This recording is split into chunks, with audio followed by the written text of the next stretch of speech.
Welcome back to another one of my DIY videos. This time we're going to address a common concern when setting up a new tank, and how do you secure the rock structure.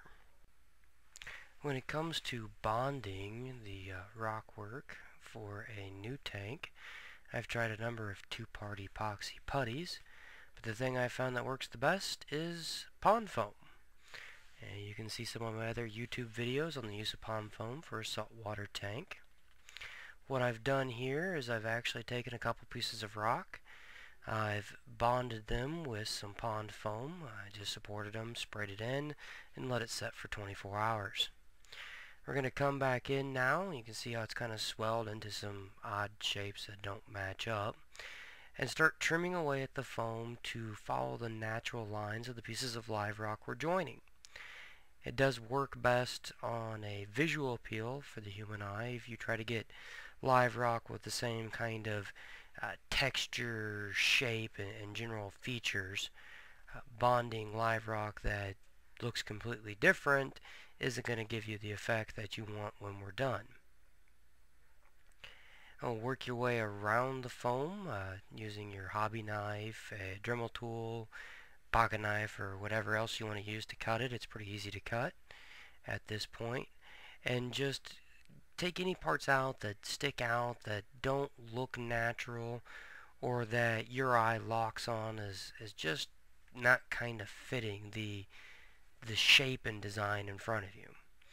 After you get everything cut out that you want to cut out, you want to make sure you get all the loose pieces out, so just kind of peel them away, brush them away, get them out of the general area, and then you'll be ready for our next step.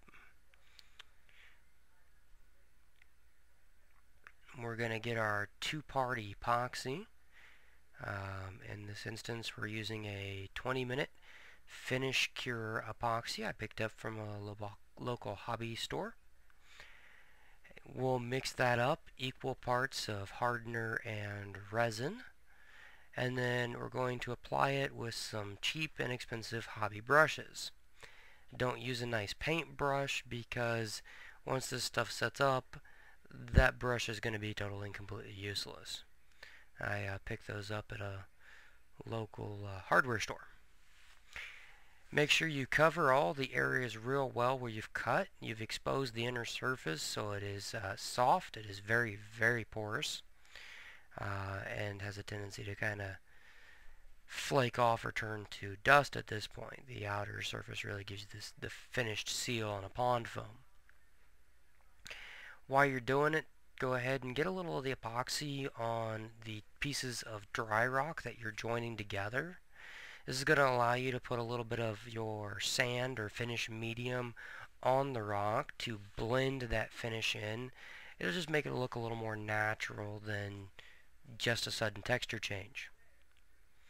Now, for this particular project, I'm using some fine reef grade sand.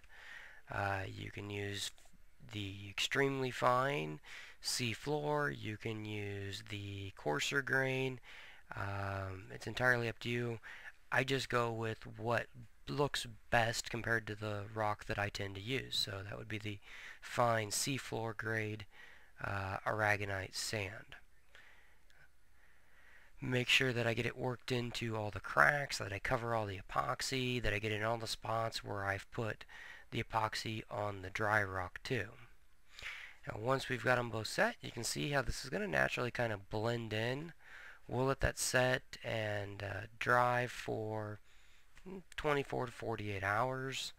We'll brush off any loose sand, clean up the area, and it'll be ready to go in our tank. Now, don't forget, if you have any questions, you can feel free to post here, or you can post on the you can post on our local saltwater forum, which is theseas.org, and my screen name there is Poetically Dead. Thanks, and I hope you find the video informative and interesting.